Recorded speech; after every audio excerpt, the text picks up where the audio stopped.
জুলাই সন্ত্রাসী মাহাদি হাসান কিভাবে সে আটক হলো? সস্ত্রীক কথিত এক স্ত্রীকে নিয়ে সে আহ, বরাবরের মতো ছেঁচড়া বাংলাদেশিরা যেটা করে সেটাই করছিল, অর্থাৎ ইউরোপের একটি দেশে যাওয়ার চেষ্টা করছিল, পর্তুগাল।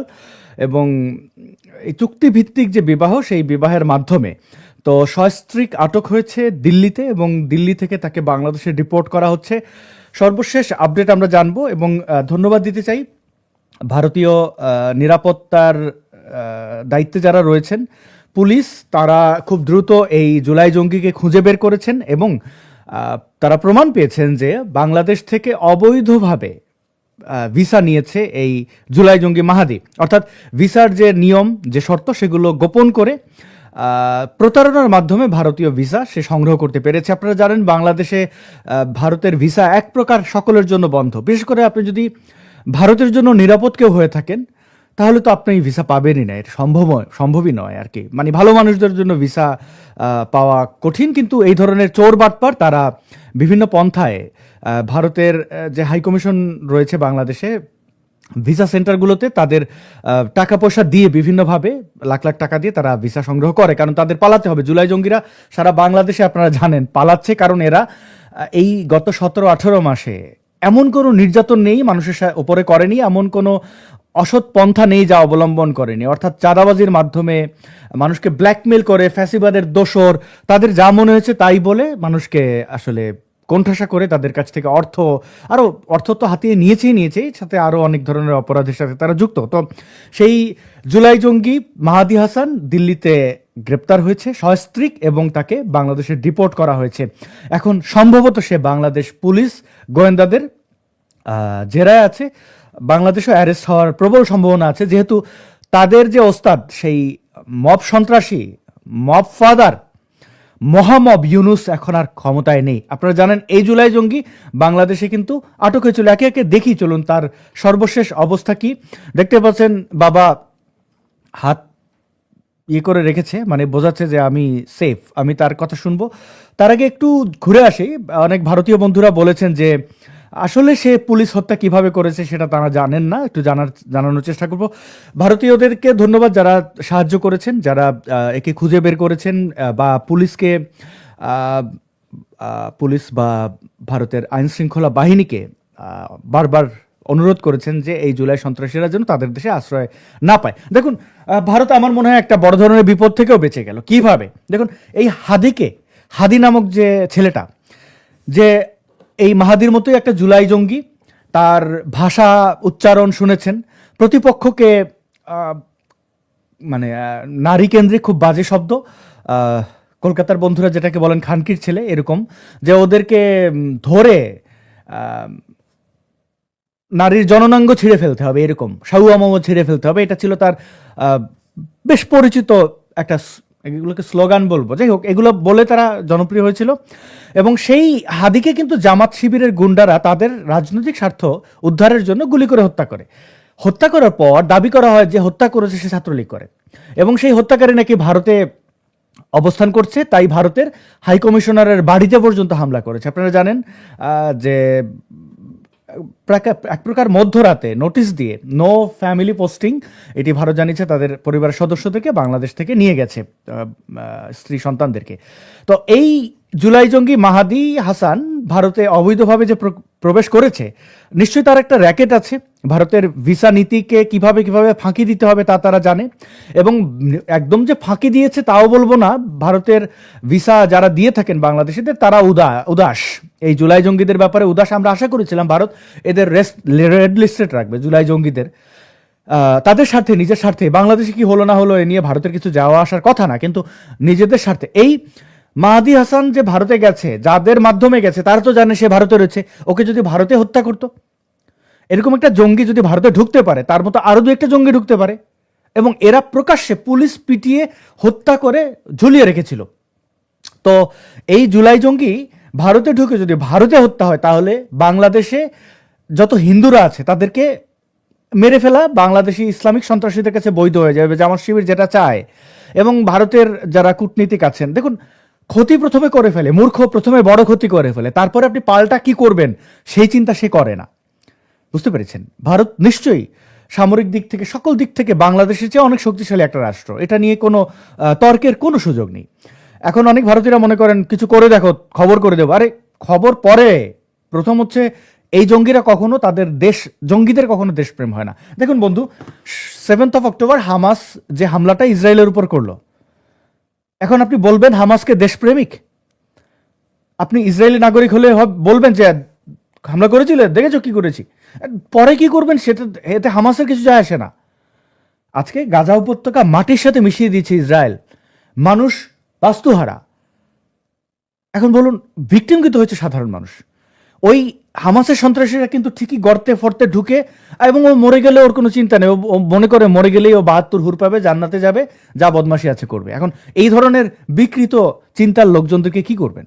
এই জুলাই জঙ্গিরা মনে করছে যে আমরা হাসিনাকে উৎখাত করেছি, বাংলাদেশটা আমার, যাকে খুশি মারবো, যা ইচ্ছা করবো, মরে গেলে ওই এরা তো জামাতি লোকজনই, এরা জান্নাত যাবে, হুর পাবে, এগুলো তাদের বিশ্বাস। এখন এরকম মানে হেঁটে বেড়ানো আত্মঘাতীকে আপনি কি করবেন? তো ভারতে এই ধরনের জঙ্গিকে আশ্রয় দিলে তারাই নিজেদেরকে মারবে, কিন্তু একটা বড় দায় ভারতের বিরুদ্ধে দেবে, যে ভারতে গেছিল আমাদের ভাই, ভিসা নিয়ে অন্য একটা দেশে যাবে, সেখানে ভারত দেখো মেরে ফেলেছে, দিল্লি না ঢাকা বলে। এই ধরনের বদমাশদের আসলে আমি জানি না কি করে ভারত এদের ভিসা দেয়। এবং সর্বশেষ যেহেতু তাকে আটক করে, ভারতে যেহেতু সে কোনো অপরাধ করেনি, তাকে তো ভারতে রাখা যাবে না, ভিসা জালিয়াতি করলে তাকে পাঠিয়ে দেওয়াই নিয়ম, আমি যতদূর জানি। তো তাকে পাঠিয়ে দিয়েছে, এর জন্য ভারতকে ধন্যবাদ। আর কি বলি, এর বাইরে তেমন কিছু বলার নেই। এক এক আমরা ভিডিও দেখবো, চলুন আমরা জুলাই দিয়ে শুরু করি। এই জুলাই দিয়ে তাদের জুলাই হবে, কিভাবে পুলিশ হত্যা করেছে। আপনি আমাকে কি বলেছেন যে আন্দোলনকারী তো কি হয়েছে, ও তো ডেভিল বা 23-এর কমিটিতে, ওই কথার মিনিংটা আমি অ্যাকচুয়ালি বুঝি নাই। আমার পরিচয়টা দিই, আমি এই মুভমেন্টে আমি হবিগঞ্জ জেলার প্রধান সমন্বয়ক ছিলাম, আমি বৈষম্য ছাত্র হবিগঞ্জ জেলার বর্তমান সেক্রেটারি, এবং এখানে আমার 17 জন ভাই শহীদ হয়েছে। আমরা বানিয়াচংয়ে তানাকে পুড়িয়েছিলাম আমাদের প্রতিবাদে, আমাদের ভাই 9 জনকে হত্যা করা হয়েছিল। এই হবিগঞ্জের ছেলে আমরা এখানে দাঁড়ায় আছি। আপনি এটা কি মিনিং আমি বুঝি না, আমি বুঝতে আসছি হবিগঞ্জে ঘুম থেকে উঠে। দেখুন এখানে কিন্তু বলেছে যে তারা সন্তোষকে, এসআই সন্তোষকে হত্যা করেছে। শুনুন, আমি বৈষম্য ছাত্র হবিগঞ্জ জেলার বর্তমান সেক্রেটারি, এবং এখানে আমার 17 জন ভাই শহীদ হয়েছে। আমরা বানিয়াচংয়ে তানাকে পুড়িয়েছিলাম আমাদের প্রতিবাদে, আমাদের ভাই 9 জনকে হত্যা করা হয়েছিল। দেখুন, বানিয়াচং থানা তারা পুড়িয়েছিল, এটি স্পষ্ট। এবং বানিয়াচং থানা পোড়ানোর পরে তারা সন্তোষকে হত্যা করেছে। সন্তোষ নাম শুনে বুঝতে পারছেন একজন বাঙালি হিন্দু ধর্মাবলম্বী। কেন সন্তোষকে হত্যা করেছে সেটা একটা ইন্টারেস্টিং ঘটনা। এই হবিগঞ্জের ছেলে আমরা এখানে দাঁড়ায় আছি। আপনি এটা কি মিনিং আমি বুঝি না, আমি বুঝতে আসছি হবিগঞ্জে ঘুম থেকে উঠে যা পেয়েছি তা পড়ে চলে এসেছি। আপনি আমাকে বুঝান এটা আসলে, যে এই কথা আপনি কেন বলেছেন। মানে 1 জুলাই জঙ্গিকে ধরে নিয়ে গেছিল পুলিশ কোনো অপরাধের সাথে জড়িত থাকার কারণে, এবং সেখানে সে বলছে যে কত বড় সাহস, আপনি আমাদের জুলাই যোদ্ধাকে ধরে এনেছেন, এই হবিগঞ্জ থানা কিন্তু আমরা পুড়িয়েছি, আপনাদের ভয় করে না? এই থানারই একজন সাব ইন্সপেক্টর অর্থাৎ এসআই সন্তোষকে আমরা পুড়িয়ে দিয়েছি, সে এবং তার সন্ত্রাসীরা। পরে যখন দেখলো অবস্থা বেগতির, জুলাই জঙ্গি সকল এটা একটা বিপদে পড়ে যাচ্ছে, তখন সে কথা ঘুরিয়ে বলেছে যে না, আমরা বলতে বুঝিয়েছি, আমরা জুলাইয়ের আন্দোলনে পুলিশ এইভাবে হত্যা করেছে। হ্যাঁ, তারা জুলাইয়ের আন্দোলনে, সো কল্ড এই আন্দোলনে তারা পুলিশ হত্যা করেছে। এবার আমি আপনাদেরকে দেখাই আসলে কিভাবে এই হত্যাটি ঘটানো হয়েছে, অর্থাৎ জুলাই জঙ্গিরা কিভাবে এই নৃশংস ঘটনাটি ঘটিয়েছে। দেখতে পাচ্ছেন এটি বানিয়াচং থানা, মানে এগুলো খুব বীভৎস দৃশ্য। আমি এখানে একটা সন্তোষকে হত্যাটা খুব সাম্প্রদায়িক। এখানে বসে দেখুন, বানিয়াচং থানা কিন্তু আমরা পুড়িয়ে দিয়েছিলাম, এসআই সন্তোষকে কিন্তু জ্বালিয়ে দিয়েছিলাম। দেখুন তার স্বীকারোক্তি, তার আঙুল, তার ধৃষ্টতা দেখুন। এখানে যখন তারা মানে হত্যা করে গাছের সাথে ঝুলিয়ে দিয়ে এবং লাশ পুড়িয়ে দিয়েছিল, আপনারা জানেন দীপুচন্দ্র দাসের ঘটনা কি বিভৎস। নিশ্চয়ই আপনাদের এগুলো, আমি ভারতীয় বন্ধুদের কাছে লজ্জিত, প্রবাসে মানে বাংলাদেশি যারা নন তাদের কাছে লজ্জিত। এমন একটা ঘটনা আমাদের দেশে ঘটেছে এবং আপনারা অনেকেই এটা মানে বিশ্বাস করতে পারেনি নিজের চোখকে। সন্তোষকে একইভাবে, আপনারা তো এই ঘটনার ভিডিও দেখেছেন, সন্তোষেরটা একই নৃশংসতা। এই দেখুন, থানার কাছে গ্রামের একজন বাসিন্দা অবশ্য ভিন্ন দৃষ্টিকোণ থেকে সন্তোষকে টার্গেট করার বিষয়টি সামনে আনেন। তার ভাষায়, থানা থেকে এসআই সন্তোষ মাদকের বিরুদ্ধে অভিযান চালাইতো। মানে এসআই সন্তোষের অপরাধ ছিল সে মাদক নির্মূল করত, মাদক ব্যবসায়ী যারা আছে তাদের সে গ্রেপ্তার করত, আইনের আওতায় আনতো, কোর্টে দিত। একজন যদি ব্যবসার মধ্যে ক্ষতি করে তারে চাইবো ছাড়ানোর লাগি। হ্যাঁ, একজন যদি ব্যবসার মধ্যে ক্ষতি করে তারে চাইবো ছাড়ানোর লাগি। যারা মাদকের ব্যবসা করে তারাই বলে উঠল যে সন্তোষ চাই, সন্তোষ চাই। অর্থাৎ যখন এই জুলাই সন্ত্রাসীরা বানিয়াচং থানা ঘেরাও করে রেখেছে, তখন মিলিটারি এসেছে পুলিশ উদ্ধার করার জন্য। এবং এই আপনারা এই সিলেট টুডে ডেস্কের, সিলেট টুডের এই রিপোর্টটি পড়তে পারেন, আপনারা সার্চ করলেই পাবেন। সার্চ করার নাম বানিয়াচং থানায় পুলিশ কর্মকর্তা সন্তোষকে যেভাবে হত্যা করা হয়। আমি লিঙ্ক দিয়ে রাখবো ডেসক্রিপশনে। তো এখানে ওই মিলিটারিদেরকে বলেছে শুধু সন্তোষ চাই, সকল পুলিশকে নিয়ে যা, সন্তোষকে লাগবে। কারণ একদল মাদক কারবারিরা বলেছে, আর একদল জুলাই জঙ্গিরা বলেছে ও সন্তোষ, যেই সন্তোষ চাই বলেছে সন্তোষ, আচ্ছা হিন্দু, আচ্ছা ও রয়ের এজেন্ট।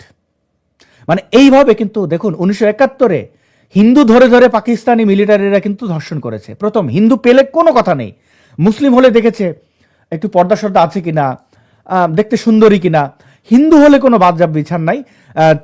পুরুষ সদস্যদেরকে গুলি করে হত্যা করেছে, বেয়ানোর দিয়ে খুঁচি খুঁচি হত্যা করেছে, অনেক সময় গুলি খরচা করেনি, মালাউন মারার জন্য আবার কিসের বুলেট। আর নারী হলে, এগুলো আপনারা জানেন যারা মুক্তিযুদ্ধ দেখেছেন, মুক্তিযুদ্ধের ইতিহাস বাবা মায়ের কাছ থেকে, মানে বিশ্বস্ত সূত্রে শুনেছেন, তারা জানেন এই লোমহর্ষক ঘটনা। এবং যে কোনো রাজনৈতিক সহিংসতায় হিন্দুরা হয় টার্গেট। এসআই সন্তোষ হিন্দু হওয়ার কারণে হত্যার শিকার হয়েছেন। এবং এই সেই জুলাই জঙ্গি যারা কিনা এত কিছু করে স্বঘোষিত জুলাই সন্ত্রাসী, সে বৈষম্য বিরোধী ছাত্রনেতা মাহাদি ভারতের ইমিগ্রেশন পুলিশের হাতে আটক। এবং চলুন এখন এই জুলাই জঙ্গি কি বলে তার আটকের বিষয়ে আমরা একটু শুনবো। তার বাবা হাত কি উঠায়া, শুনি তার মুখ থেকে কি ঘটেছে। আসসালামু আলাইকুম, আমি মাহদি হাসান, বাংলাদেশ। আমি দিল্লি এয়ারপোর্ট থেকে বলছি। আমার সাথে যেসব ঘটনা হয়েছে এটা আমি বাংলাদেশে এসে প্রেস কনফারেন্স করে হয়তো আমাকে বলতে হবে, বাট আমি জানি। মানে তার ভাবটা দেখেন, সে প্রেস কনফারেন্স করে বলবে। কি এমন হরিদাস পাল প্রেস কনফারেন্স করবে এবং ভারতে তার সাথে কি হয়েছে আমি দেখাবো। ভারতে বসে সে মোদিকে বাংলাদেশে মবমিলন, মানে এটা একটা নতুন শব্দ বলতে পারেন।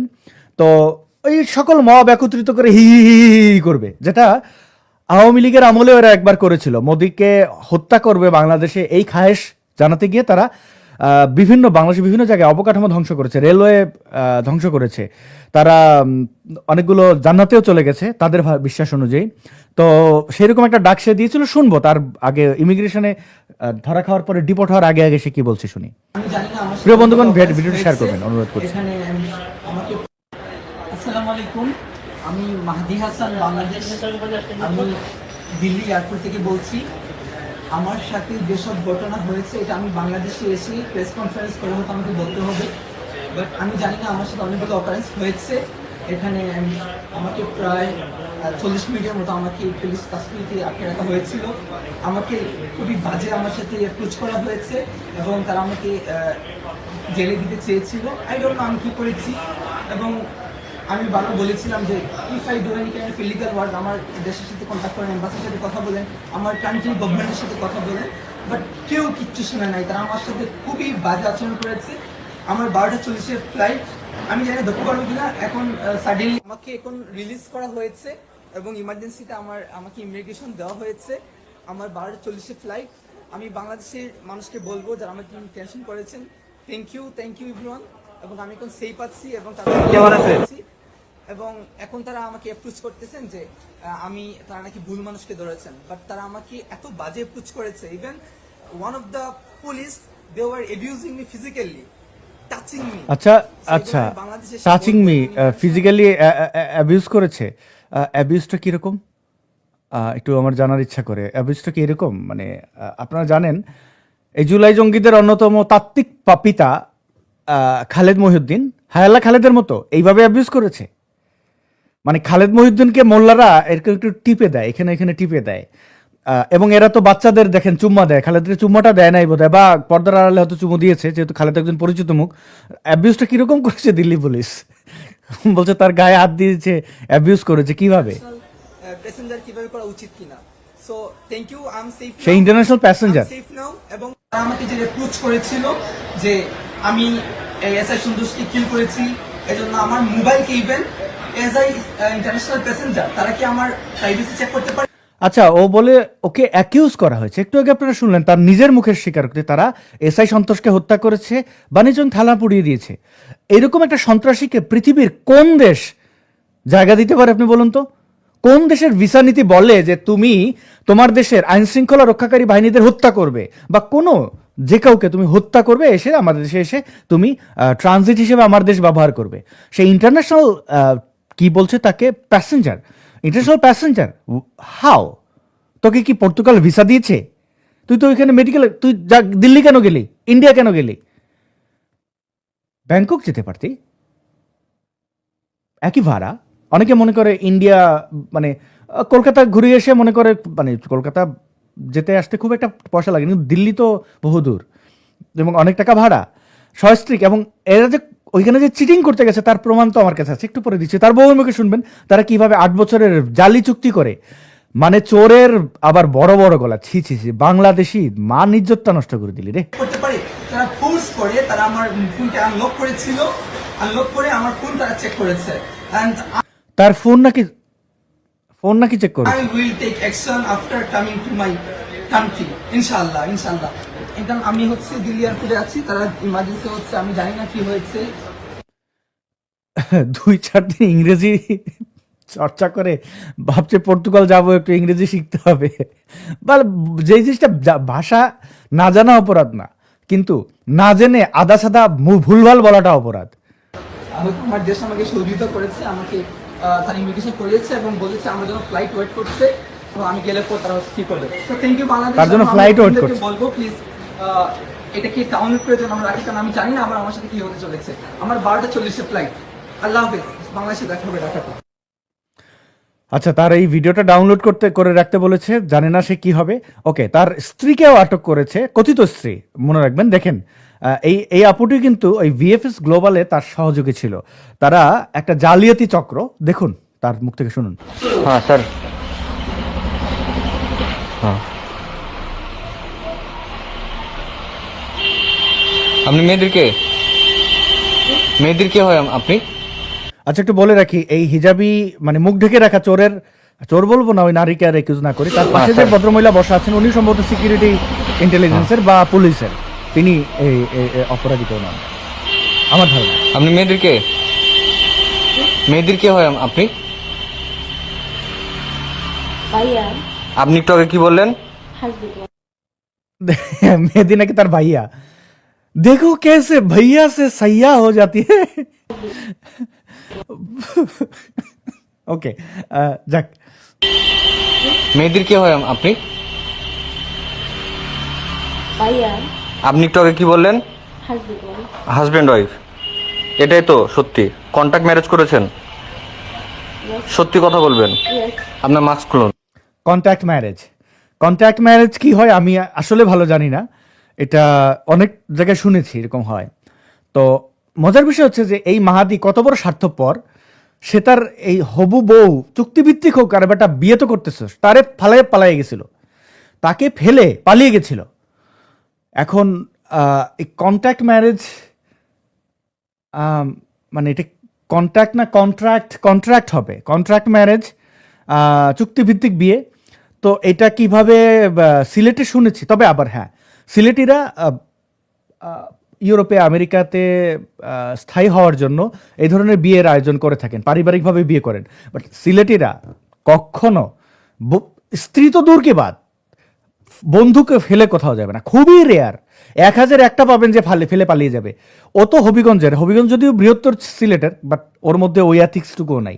বিপদে কোনোদিন কেউ কাউকে এক সিলেটি আর এক সিলেটিকে ফেলে যাবে না। আর স্ত্রী মেয়ে এগুলো হলে তো মানে তারা মানে জীবন দিয়ে দেবে প্রয়োজনে, কিন্তু কখন দেবে না, মানে কি বলে, ব্যক্তিত্ব হারাবে না। যেটা এই জন্য সিলেটিদের স্যালিউট করতে হয়।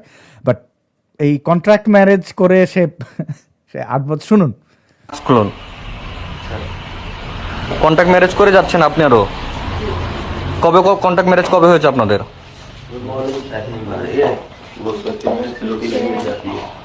3-4 দিন আগে।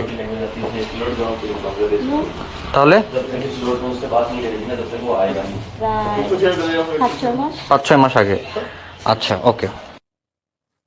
দেখুন 5-6 মাস আগে এই এই মানে জুলাই জঙ্গিরা ওই 5-6 মাস আগেই কিন্তু যা কিছু প্ল্যান, মানে এরা কিন্তু প্রচুর টাকা ক্রিপ্টো কারেন্সিতে নিয়ে রেখেছে এর অ্যাকাউন্টে। দেখা যাচ্ছে বিভিন্ন সোর্স থেকে ক্রিপ্টো কারেন্সিগুলো সার্চ করলে পাওয়া যায়। আমি কোনোদিন ক্রিপ্টো কারেন্সি কিনি নাই, আমার টাকাও নাই, পাচার তো প্রশ্নই আসে না। তো আমি অনেকগুলো স্ক্রিনশট দেখেছি তার নামে কোটি টাকার মতো দেখা যাচ্ছে। এখন এটা সত্য মিথ্যা যারা এক্সপার্ট আছেন একটু জানাবেন, আপনারা একটু খোঁজ নেবেন। সে সম্ভবত ঢাকায় ইতিমধ্যে অ্যারেস্ট হয়েছে, সেটা যদি কারো কাছে ইনফরমেশন থাকে। দর্শক, আপনারা অনেকে মনে করেন যে হ্যাঁ, এই মাহাদিকে আইডেন্টিফাই করা, তার পাসপোর্টের নাম্বার সংগ্রহ এবং ভারতীয় বন্ধুদের অ্যাওয়্যার করার জন্য আমার একটা ভূমিকা ছিল, খুবই ক্ষুদ্র। এটার জন্য আমি একক, আপনারাই আমার শক্তি। আপনারা তথ্য দেন বলে, আপনারা এই বিষয়ে কনসার্ন থাকেন বলে আমরা এই জিনিসগুলো সামাজিক মাধ্যমে তুলে ধরি, মিডিয়াম মাত্র। তো বলবো যে হ্যাঁ, এটা আপনারাই এখন এখানে কমেন্ট করে জানাতে পারেন আপনাদের মধ্যে কেউ জেনে থাকলে। বাট এই এই এই দ্বিচারীদের কথা শুনুন, কিভাবে জালিয়াতির মাধ্যমে ভারতকে রুট হিসেবে ব্যবহার করে তারা যাওয়ার চেষ্টা করছিল পর্তুগালে। দেখুন, সারাদিন দিল্লি না ঢাকা ভারতকে গালাগাল দেয়। তুই যাচ্ছিস কেন ভারত? আমাকে দিয়ে উদাহরণ দেই। আমি পাকিস্তানকে অপছন্দ করি যতদিন না তারা যুদ্ধ অপরাধের জন্য রাষ্ট্রীয়ভাবে ক্ষমা চাইবে এবং আমাদের ভিকটিম যারা রয়েছেন, মুক্তিযুদ্ধে যারা ভিকটিম হয়েছেন তারা ক্ষমা করবেন, ততদিন পর্যন্ত পাকিস্তানের সাথে বিন্দু পরিমাণে কোনো সওদা হবে না। আমি মরে গেল, আমার যদি এমন হয় বেঁচে থাকতে যে এমন কোনো ওষুধ লাগবে যেটা পাকিস্তান ছাড়া নেই, আমি পাকিস্তান যাব না, না এবং না।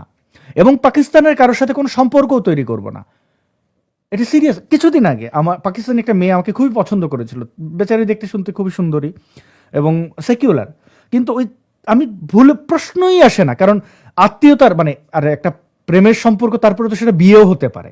তো এখন আত্মীয় স্বজন হবে পাকিস্তানের, আমার যেতে হবে পাকিস্তানে বেড়াতে, জীবনে এই জিনিস নো ওয়ে। আমার অপশন থাকলে, অপশন না থাকলে পাকিস্তান, এইটা হচ্ছে ব্যক্তিত্ব। তোরা বেটা ভারতকে পছন্দ করিস না, যাচ্ছিস কেন ভারত? কেন যাচ্ছিস ভারত? আর পৃথিবীতে দেশ নেই? গালাগাল অকারণে ভারতকে গালাগাল দেখাচ্ছি, আমি প্রমাণ দেবো। শোনো, আপনি আরো জালিয়াতি ভারতে খুব আরাম দিয়ে কন্ট্যাক্ট ম্যারেজ কবে হয়েছে আপনাদের?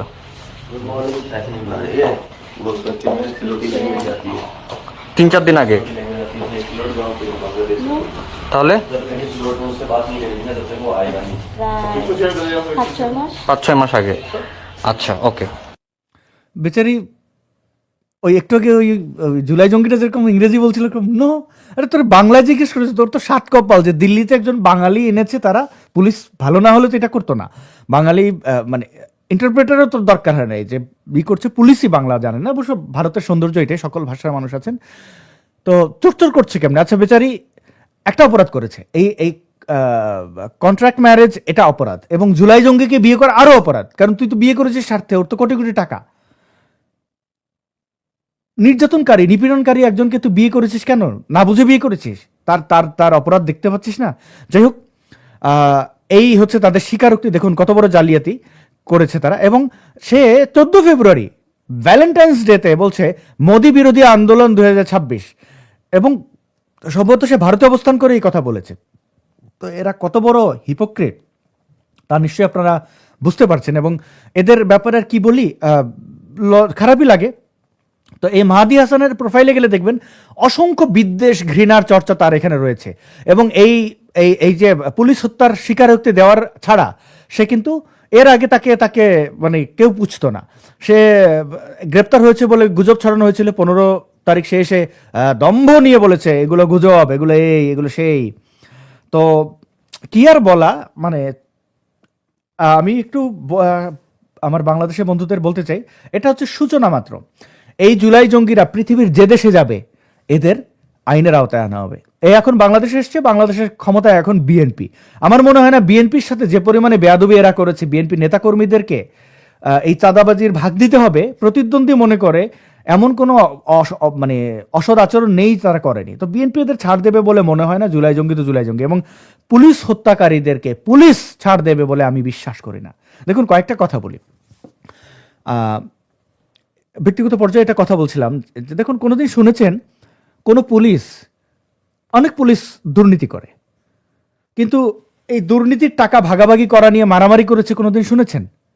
ডাকাতরা কিন্তু ডাকাতির মালামাল ভাগাভাগি নিয়ে বহু ঘটনা আছে, মারামারি করেছে এবং একে অন্যকে হত্যা করেছে। পুলিশকে শুনেছেন কোনোদিন মারামারি করেছে? বা এক থানার পুলিশ আর এক থানার পুলিশের সাথে গিয়ে মারামারি করেছে? যেমন ঢাকা সিটি কলেজের সাথে আর একটা কলেজের প্রায় সময় ম্যাচ হয়, মারামারি হয়। তো এরকম ঘটনা পুলিশে শুনেছেন? না। পুলিশের মধ্যে চেইন অফ কমান্ড বলতে একটা ব্যাপার থাকে। তারা সতীর্থদের উপরে কখনো অস্ত্র তুলে নেয় না, তারা সতীর্থদের উপরে নিপীড়ন চালায় না। হ্যাঁ, মনোমালিন্য হতে পারে, কিন্তু নিপীড়ন করে না। আপনি এত হাজার হাজার পুলিশ হত্যা করে ফেলেছেন আর আপনি মনে করছেন জুলাই জঙ্গি আপনাকে পুলিশ ছাড় দেবে? No way. আমি একটা ভিডিও দেখাবো। এই কথা বলতে বলতে একটা ভিডিওর কথা মনে পড়লো। এই জুলাই জঙ্গিদের ভিডিওর ফাইলের মধ্যে এটা রেখেছি। পুলিশ কখনোই তার সতীর্থকে হত্যার ব্যাপারটি ছাড় দেবে না, কোনোভাবে না। তো পুলিশ এই যে, এবং আমি মানুষ হিসাবে, পুলিশ হত্যা আপনি করেছেন, তোরা করেছিস, আমি কোনোভাবেই তাদেরকে সমর্থন দিতে পারি না, এটার কোনো সুযোগ নেই। পুলিশ হত্যাকারীর কোনো ছাড় হইতে পারে না। এবার হচ্ছে যে এখন কেন ছাড় হতে পারে না? কারণ পুলিশ হচ্ছে এই সমাজ ব্যবস্থা ধরে রাখার জন্য, পুলিশের মধ্যে দুর্নীতিবাজ থাকতে পারে, কিন্তু এটা আমাদের দেশ ধরে রাখার জন্য তারা নিরলস পরিশ্রম করে যাচ্ছে। এবং কোনো নিরীহ মানুষকে হত্যার আমি সমর্থন করি না। যেমন জুলাইয়ের আন্দোলন যখন চলছিল, শেখ হাসিনার সরকার তাদের দমনের নামে যে নিপীড়ন করছিল, আমি সেই নিপীড়নের বিরুদ্ধে ছিলাম। এখন দেখুন এই জুলাই জঙ্গিদেরকে পুলিশ কিভাবে আপ্যায়ন করছে, তাদের মুখ থেকে শুনুন। সামনে অনেক কিছু অপেক্ষা করছে। এবং আমি বললাম যে একটু আগে, যে পৃথিবীর কোনো দেশে গিয়ে জুলাই জঙ্গিরা নিরাপদে থাকতে পারবে না। এই টাকা আত্মসাৎ করেছে, সেগুলো খেয়ে আরামে ভুড়ি বানাবে নাহিদ, এই যে হাসনাত, গালের চর্বি বেড়েছে না, আসিফ মাহমুদ, সজীব ভুইয়া, হাঁস খাওয়া আজীবনের জন্য মিটে যাবে। যোদ্ধা বলার কারণে আমারে আর কুকুরের মতো মারধর করছে ওই পুলিশ অফিসার। গাড়িতে উঠেই কুকুরের মতো মারছে এবং থানায় নিয়ে কুকুরের মতো মারছে। আমার এমন অবস্থা করছে, আমি যে জুলাই যোদ্ধাটা বলবো, বলার মতো অবস্থা আমার ছিল না। অমনু, তুমি কি কইতে আছো? তোমার পুকুরের মতো মারছে নাকি কুকুরের মতো মারছে? আমি তো বুঝতে আসি না। আবার একটু শুনি মোরা। জুলাই যোদ্ধা বলার কারণে আমারে আর কুকুরের মতো মারধর করছে ওই পুলিশ অফিসার। গাড়িতে উঠেই কুকুরের মতো মারছে এবং থানায় নিয়ে। ওরে মাউগার ফো, তোরে যে বাঁচাইয়া রাখছে হেই তো বেশি করছে। আচ্ছা, এইখানে মুই বরিশালের মানুষে কোনো ব্যাঙ্গাইতে আসি না। মোর মায়ের বাড়ি বরিশাল, মুইও হাফ বরিশাল্লা। তো মনু কইতে আছে, হ্যাঁ রে এমন কেন হইছে? হে কইছে মুই জুলাই যোদ্ধা করার পরে আরো কেন হইছে, কুত্তার মতো কেন হইছে, পুকুরের মতো না কুকুরের মতো? শোনেন, জুলাই যোদ্ধা বলার কারণে আমারে আর কুকুরের মতো মারধর করছে ওই পুলিশ অফিসার। গাড়িতে উঠেই কুকুরের মতো মারছে এবং থানায় নিয়ে কুকুরের মতো মারছে। তাহলে কি মুই কইতে পারি তোমারে হাদির ভাষায় সাউয়া মাউয়া সিরা দেছে? এরকম হইতে থাকবে না, দেখতে থাও। আমার এমন অবস্থা করছে, আমি যে জুলাই যোদ্ধাটা বলবো, বলার মতো অবস্থা আমার ছিল না। ওই অবস্থা আমার তারা কারাগারে পাঠাই। তো এটা হচ্ছে উদাহরণ পুলিশ কিভাবে ট্রিট করবে জুলাই জঙ্গিদের। তারা তাদের সতীর্থদের লাশ ভুলে যায় নাই। তার সামনে তার কলিগকে পিটাইয়া মারছেন। পুলিশের মধ্যে কে হিন্দু, কে মুসলিম, কে বৌদ্ধ, কে খ্রিস্টান, এটা ধর্ম পালনের ক্ষেত্রে পার্থক্য থাকতে পারে, কিন্তু দিন শেষে তারা পুলিশ। ইউনিফর্মের লোকজনদের উপর হাত তুলেছেন। জুলাই জঙ্গি, তোমরা যে কত বড় বদমাইশ, এটা তো আমরা তোমাদের আসল রূপ তো দেখে ফেলেছি। প্রথম তো ভেবেছিলাম তোমরা ভিকটিম। এই মাহাদি হাসান এই শুরু থেকে কিন্তু এই মানে তালে হয়ে গেছে এরকম না। এর প্রোফাইলে গিয়ে আপনারা অতীতের পোস্টগুলো দেখেন, বুঝতে পারবেন। এরা রিক্রুট করা। তো এই জুলাই জঙ্গিরা পৃথিবীর যে দেশে যাবে, ইউরোপ হোক, আমেরিকা হোক, আরব হোক, ভারত হোক, আমরা আইন হাতে তুলে নেব না, কিন্তু তাদের স্ব জায়গায় যেমন ভারত দেখলো এরা জালিয়াতি, এরা দুর্নীতিগ্রস্ত, এরা মানুষকে নির্যাতন করে পালাচ্ছে, সুতরাং তাদের বিরুদ্ধে অনেক এভিডেন্স আছে। আমরা জাস্ট ওই এভিডেন্সগুলো তুলে ধরবো। স্ব দেশ থেকে যেখানে তারা পালিয়ে যাবে, ওইখান থেকে তাদের লাথি মেরে বের করে ফেলবে, অথবা গর্তে লুকিয়ে থাকবে সারা জীবন। তারা সেলফ সেন্সরশিপে থাকবে। তারা নিশ্চিত করবে নিজেরা নিজেদেরকে জেলে রাখার ব্যবস্থাটা আর কি। অপরাধীরা রাস্তায় ঘুরে বেড়াবে না, এটা আমরা নিশ্চিত করবো। এবং আমি কথা দিচ্ছি, বেঁচে থাকলে এদের একটাকেও ছাড় দেব না। এটা একটা ওয়ার্ম আপ ঘটনা ধরতে পারেন। মাহাদি ওয়ার্ম আপ ছিল আমাদের জন্য। সামনে অনেক জুলাই জঙ্গি শিকারে যেতে হবে। শিকার মানে হত্যা না বা ওইরকম না, মানে হান্টিং। এটা হচ্ছে যার যা প্রাপ্য সেটা আমরা তাদের বুঝিয়ে দেব। বর্ণরা বনে সুন্দর, শিশুরা মাতৃক্রোড়ে, আমরা পড়েছি না ছোটবেলায়? আমরা এটা ছোটবেলায় পড়েছি, বড় হয়ে নিশ্চিত করব। এই মাতৃভূমিকে আমরা ভালোবাসি, বাংলাদেশকে আমরা ভালোবাসি, এবং এই বাংলাদেশের মান সম্মান নষ্ট হবে সেটা আমরা হতে দেব না।